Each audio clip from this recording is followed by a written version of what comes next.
Okay, may gagawin tayong amplifier. Bali, pangatlo na ata to na ipapa-repair and upgrade ni Kuya Jonathan Torno. Bali, dalawa yung in-upgrade ko sa kanya. Tapos, pangatlo na to. So, hindi ko na sana iba-vlog kasi same routine lang. Kaya lang, nung binuksan ko dahil naka-box pa to, andun yung box nyo. Naka-box pa to, akala ko katulad nung amplifier niya na pinagawa dati. Yung mga dati niya kasi generic. This time, ay lumang version ng Concert 502 mga boss. Concert 502A lumang version. Kaya lang malalim na restoration ang kailangan dito kasi sobrang dami ng sira ng piyesa niya. May mga problema na. Pero tansya ko pure copper to sa tingin ko lang. So kung mapapansin nyo, parang Sakura yung board niya mga boss. Yan, parang Sakura. Pero Concert yan. Ayan, pati logo nyo, yan. Yung logo niya, Concert classic na ano, pati yung knob niya. Yung mga dati talaga. At kung mapapansin nyo, yung pan niya, dapat dito yung pan, tapos dito yung ano, baliktad. Ito yung mga dating Concert 502A. Kung titingnan nyo dyan, yung PCB niya, 2007. Tapos, yan, may tatak dito na Concert. Ayan yung ano niya, 1,100 watts. Grabe, lakas. Hindi po yan, ano, PMPO ata yan. So dito, yung labas yung may-ari na tambala mag-asikaso, yung loob lang ang papagandahin natin. Papalit ng capacitor, transistor, tapos go na yan. Yan. So daming gagawin dyan, kakalasin lahat yan.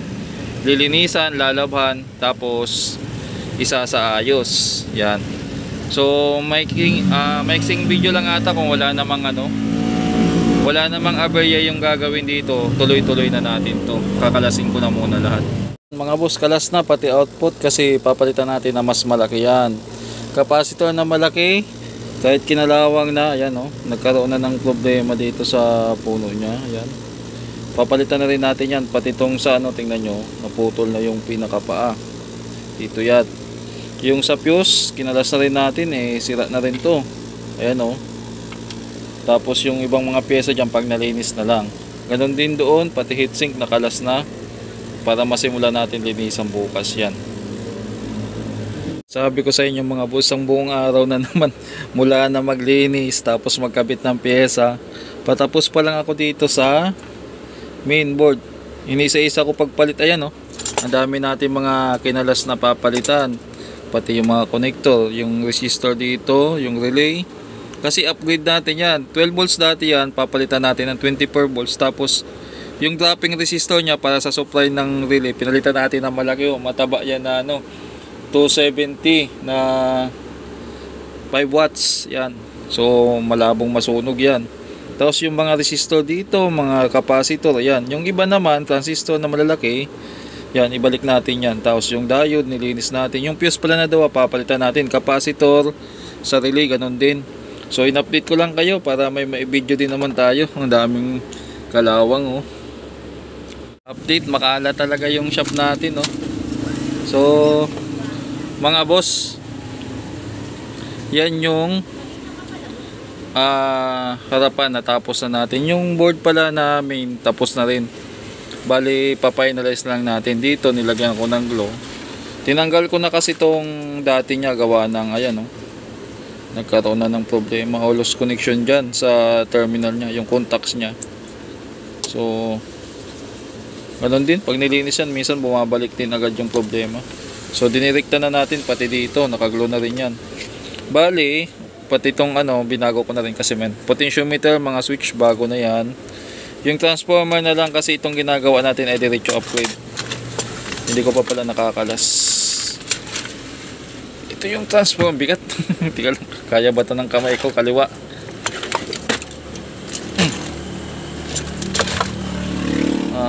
34. Yan, 34034 yung supply niya. So kakalasin ko yan, tapos papatungan natin ng windings para ano. So saglit lang mga boss, at update ko na lang kayo sa ano.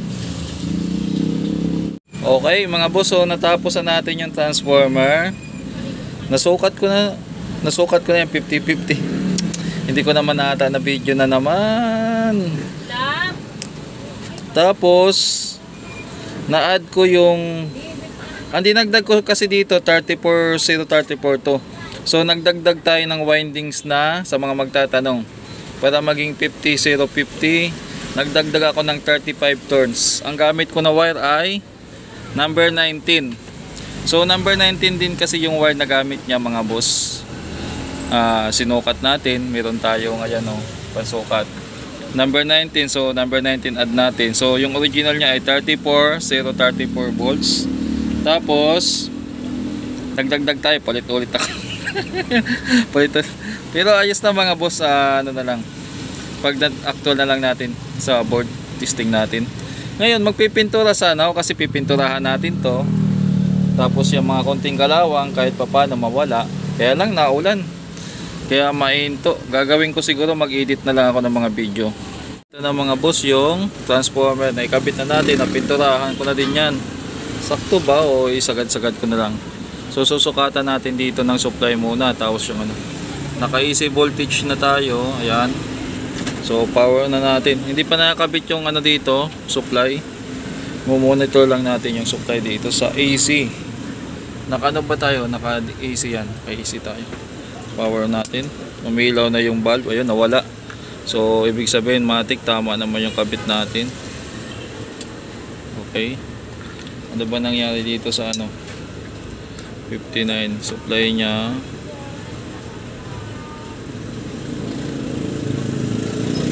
Okay. Lolo ko ata tester ko mga boss. Wala masukat Ayun. Kailangan siguro linisan na yung nito. Ayan, nag-i-error siya. Ayan. So kanina hindi gumagalaw yung try nga natin. So 49, ayan. Okay. Sa kabila.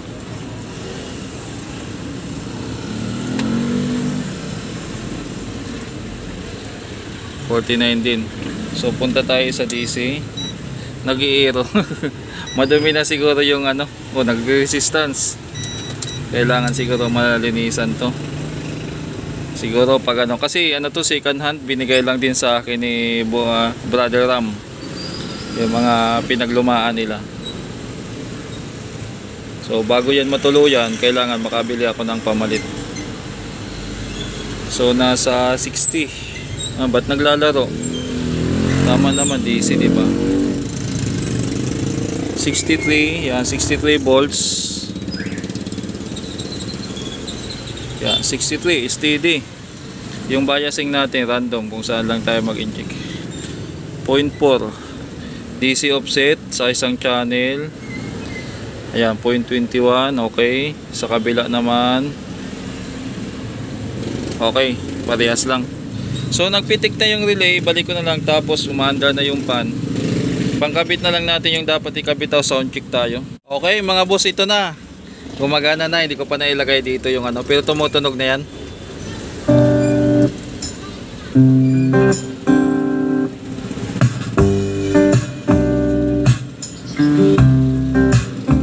Okay, explain natin ulit. Baka meron tayong bagong viewers na ngayon pa lang nanood dito sa YT channel natin. So anong ginawa natin dito? Lahat ng makalawang pinalitan, tapos lahat ng mga pasirang pyesa pinalitan. So nag-upgrade tayo from 34 volts ginawang 50. Tapos nagpalit tayo ng mga power transistor, malaki na yan.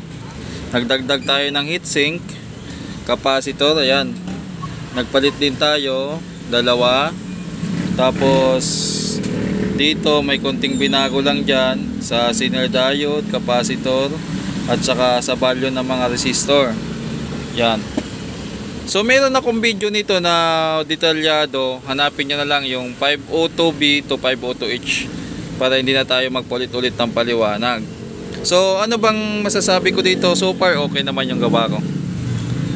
Ang ko lang, ang siguro ang remarks ko lang dito, ito yung sigurong upgrade na hindi malakas pero safe, at saka tama ba? Safe to at saka stable, parang ganon. Stable siya at saka safe kasi Hindi naman to upgrade na naisipan lang natin dagdagan ng dagdagan. May pinagkopyahan tayo. So design ni 5 auto pa rin yung ano natin, din 5 auto pa rin. O baka makalimutan, hindi po yan Sakura, kahawig lang talaga. 5 auto po yan. Ayan o, sa likod may tatak na 5 auto.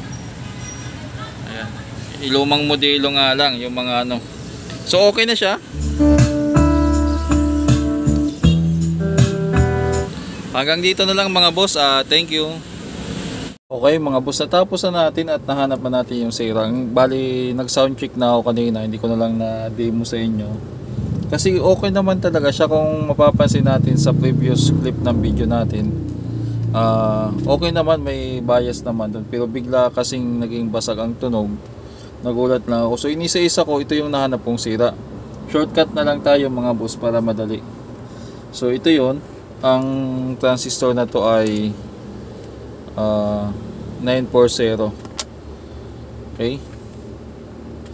Yung base niya ay ito, yung kulay pula na sa tester ko. Yan.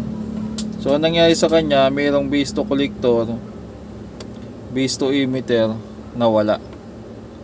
So open yung base to emitter, base to collector okay. So nag-open yung base to emitter niya. Kaya nangyari, nawala ng bias. Saan ba yan banda? Dito yan mga boss. Ito yung napalitan natin. Kasi yung isang channel okay naman, yung isa nagano. Kaya bukas, kasi gabi na, ititesting natin yan. Kasi gabing-gabi na natin na kuha yung sira. So, ayos pa to kanina. Bigla na lang siyang nasira. Ganun ang mga semiconductor. May time na wala ka namang ginawa, bigla na lang nasira. Kaya minsan sa maliliit na transistor, nagpapalit na ako matik ng bago. Kasi hassle nga, katulad nito. Ayos naman to kanini. Kumbaga, good naman, tumutunog naman yung left and right channel eh. Napansin ko na lang na humina, nung tinisting ko, basag ang tunog. Yung pala, wala ng bias. So, okay na. Testing ko lang bukas kung tatagal.